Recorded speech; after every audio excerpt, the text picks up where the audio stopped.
Alors bonjour, bienvenue à lvatv.ca. Nous sommes en compagnie de M. Roland Champagne, acériculteur à l'érablière La Grande Coulée.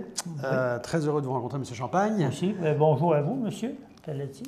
Et puis, en fait, vous êtes venu nous voir parce que vous avez vu, en fait, les entrevues de Nathalie Bombardier, entre autres, sur notre site. Vous avez vu ses démarches actuellement dans la presse généraliste. Et je pense que le premier message que vous vouliez passer, c'est Bombardier et Gaudreault, ils ne sont pas tout seuls.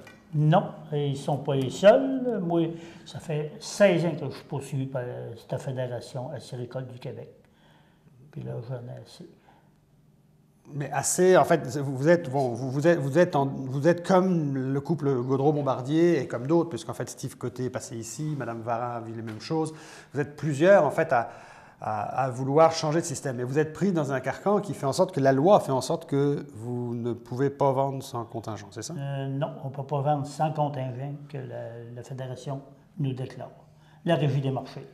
Mais malgré ça, vous résistez. Oui, Ouais. oui. Vous, votre histoire, c'est quoi? En fait, comment ça part, en fait? Parce que vous avez été poursuivi plusieurs fois, vous avez perdu déjà? Oui. Moi, j'ai été poursuivi à partir de 2002, 2003, 2004 et 2005. Je suis parti prendre une rencontre avec Bernard Perrault à Longueuil, le bureau. Ça, c'était en 2005. 2005, novembre 2005. J'ai pris un rendez-vous avec Bernard Perrault, on a pris une entente. J'ai même déposé un chèque échangeable sur son bureau.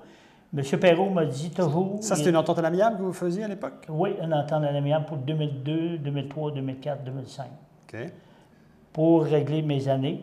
Puis là, M. Perrault, au lieu de me mettre les papiers en main propre la journée même, il m'a dit, je vais remplir tous les papiers et je vais les retourner à ton adresse, tu me signes les papiers et l'entente va être signée. Mais les papiers ne sont jamais rentrés chez nous. Les papiers ils ont débarqué à la Régie des marchés. Et puis là, la Régie des marchés m'a... Ce qui a enclenché un procès, c'est ça? Oui, pour faire un procès le 7 avril 2006. OK. Là, j'ai été condamné. La décision est sortie en août 2016. J'ai été condamné. Puis, De 2016 ou 2006? 2006. 2006. 2006, j'ai été condamné à payer une amende de 53 000 $. OK. Mais ça, est-ce que ça vient de... Vous m'avez dit tout à l'heure en pré-entrevue qu'il y avait une... il y avait un président à l'époque qui était Pierre Lemieux, en fait. Oui, c'était Pierre Lemieux. Il y avait une volonté absolue de faire tomber tous ceux qui ne rentraient pas dans le droit chemin. En fait, Monsieur Lemieux l'a bien dit en Assemblée générale au Georgeville, à Saint-Georges.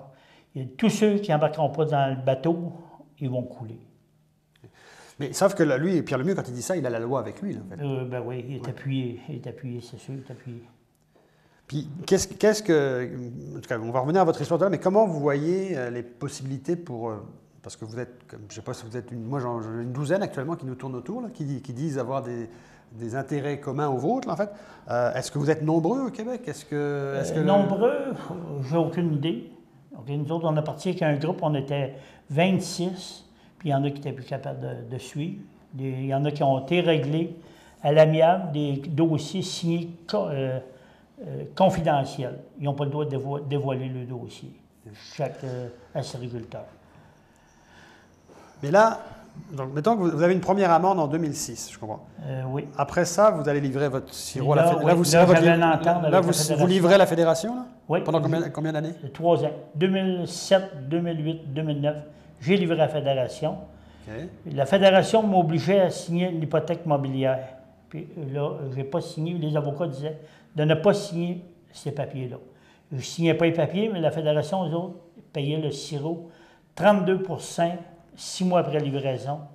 Ils leur donnaient un autre 12 au mois de novembre. OK, ils étalaient le paiement, en fait. Oui, 12 32 plus 12, ça fait 44 dans l'année. Il a payé 40 dans le mois de mars l'année suivante.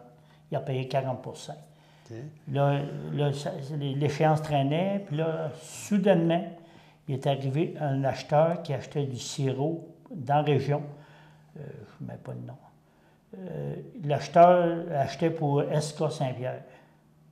Puis là, j'ai appelé au bureau du fédéral à Québec. OK, ça, SK Saint-Pierre, ça, c'est un acheteur du Nouveau-Brunswick? Nouveau-Brunswick, oui, SK Saint-Pierre, Nouveau-Brunswick. Ouais. Là, j'ai appelé au bureau du fédéral à Québec, puis j'ai parlé avec Mme Édith Morin. Mme Morin m'a dit, « Monsieur Champagne, vous avez le droit de livrer du sirop à l'extérieur en autant que l'acheteur ait tous les papiers du fédéral, les autorisations pour acheter. » Là, j'ai dit oui. À partir de là, mon sirop montait sur SK Saint-Pierre. Là, au gros vol de 2012, ils ont découvert, la fédération a débarqué sur SK Saint-Pierre, ils ont découvert que j'envoyais mon sirop là.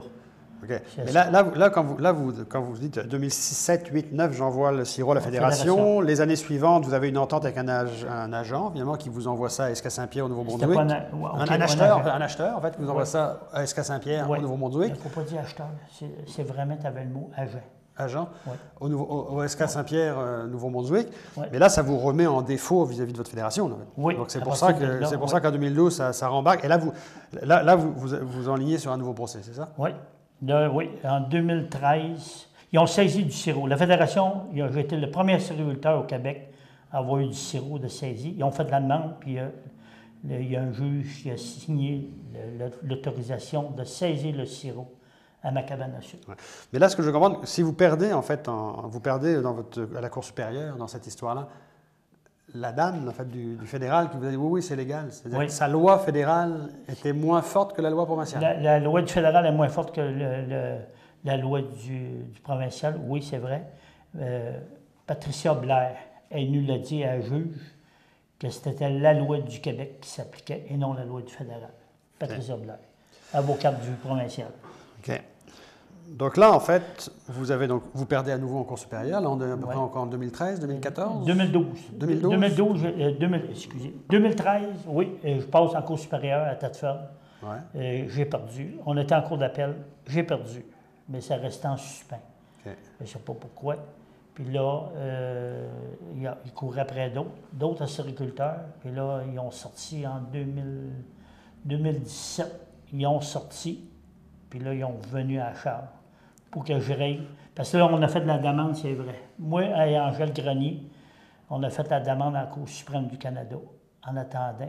Puis on a été refusé d'être entendu. Vous étiez dans la même cause qu'Angèle Grenier pour être entendu à la Cour suprême? Moi et Angèle Grenier, nos dossiers ont été déposés les deux en Cour suprême du Canada. Puis on a été refusé d'être entendu. Donc là, vous vous retrouvez dans une situation où votre sirop actuellement... 2012, mon sirop il a été saisi 68 mois dans mon entrepôt. Ouais. 68 mois. À août 2000, quand la décision a été sortie, en 2017, j'ai été obligé de livrer mon sirop à la Fédération. Et j'ai eu aucun papier de la Fédération. Mais vous livrez en 2017 à la Fédération. J'ai été obligé de mais sauf que là, les années 2012-2017, grosso modo, là, il y a un procès qui s'en vient, là. Oui. Donc, mais là, vous avez le cœur solide, là, parce que là, vous partez de procès en procès. Oui. Qu'est-ce qui motive un acériculteur? Je comprends que... C'est pas que la question, ça nous motive, parce que ça fait des années qu'on se bat. Puis on a tout un espoir avec notre avocat qui se bat. Il nous dit que la loi du fédéral s'applique. Qu'une institution comme la Fédération n'a pas le droit d'avoir les deux pouvoirs. OK. Vos avocats prétendent qu'au final, ils seront capables de faire la démonstration que la loi fédérale est plus forte que la loi provinciale. Oui. Parce qu'il faut rappeler que le sirop du Nouveau-Brunswick, lui, peut se vendre au Québec, c'est ça? Oui, monsieur. Oui, le sirop, même il y en a déjà des États-Unis de rentrer au Québec du sirop. Des États-Unis. Puis pour un producteur acéricole, certains producteurs acéricoles nous ont dit, je suis producteur acéricole, je pourrais demander un permis d'importation du sirop du Nouveau-Brunswick. Oui. Puis ils pourraient revendre ce sirop-là ici. Oui. Mais pas le leur, c'est ça? Non, pas le leur. Oui. Est-ce qu'il y en a qui font ça, des producteurs acéricoles? Je ne sais pas. Je ne m'occupe pas. J'ai assez de mes problèmes, là. J'ai encore plus d'autres problèmes. Je veux régler ce problème-là. Ça ira. Où ça ira. Donc là, votre idée, quand vous venez ici à LVA TV, c'est de nous dire, d'une part, je sais que vous venez en soutien à Nathalie Bombardier, Oui, monsieur. à Daniel Gaudreau. Oui. Steve Côté, Steve comme il Côté, était avec nous autres, il est parti avec Mme Varenne, avec Mme Picard. Tout ce monde-là, le beau monde-là qui est poursuivi. Là. Puis, Marc Pelletier. Votre espoir aujourd'hui, en fait, il est en quoi? Il est dans la CAQ? Parce que oui, je comprends que votre espoir est dans les avocats pour au niveau fédéral, mais au niveau provincial, est-ce que on n'a plus espoir au provincial, né jusqu'au mois d'octobre, on n'avait plus espoir pour les autres. Okay? Avec notre ministre, notre si bon ministre qui s'appelle on n'avait plus d'espoir. Ouais. Mais là, l'arrivée d'un gouvernement nouveau, régionaliste, on va dire, que les caquistes viennent beaucoup des régions, ouais. Même si le chef a quand même manifesté une certaine idée de statu quo dans l'agriculture, vous croyez que, oui, les caquistes vont pousser quelque chose? Oui, on a espoir. Ouais. Sinon, c'est tout perdu. On n'a plus rien. 40 ans de ma vie à Séricole, éliminée.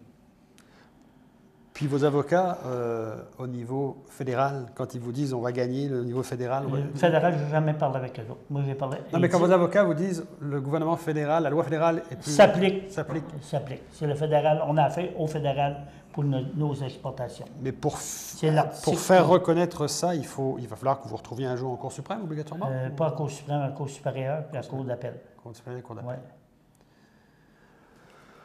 Donc là, on peut conclure, peut-être, M. Champagne, en disant que vous nous avez raconté une histoire une histoire parmi d'autres d'un acériculteur qui se bat contre sa fédération. On rappellera qu'on a rappelé encore hier la fédération pour leur dire qu'il y avait actuellement des appels ici à LVA-TV de plusieurs acériculteurs. On leur a demandé évidemment de nous rappeler ce qu'ils n'ont pas fait encore pour qu'ils viennent aussi s'expliquer parce qu'on veut donner la chance à la fédération aussi de donner son point sur pourquoi c'est comme ça. C'est un système que la fédération nous a imposé. On n'a jamais accepté, il n'y a jamais d'acériculteur qui a signé. Mais vous avez eu un vote, il y a un jour un vote qui a été fait. Les délégués. 110 délégués qui représentaient les régions, c'est 90 délégués qui ont voté pour nous autres. Qui, selon vous, ne représentent pas la réalité du terrain? Non, ils ne représentent pas la réalité. Ça, c'est des demandeurs de subvention de l'État. Ils m'ont tout coupé les aides financières, okay, en passant, le MAPAC, sur les ordres de l'UPA. J'ai plus d'aide financière depuis 2010. Puis supposément, ils sont là pour nous aider, l'UPA. Ils ne nous aident pas. Alors, M. Champagne, merci beaucoup. On va suivre votre histoire avec celle des autres acériculteurs et on va se tenir au courant de nos développements. Merci beaucoup. Ça m'a fait plaisir de vous avoir rencontré. Si vous avez besoin d'autres nouvelles, si je ne peux pas vous en donner, je vais vous en donner. Merci. Merci beaucoup.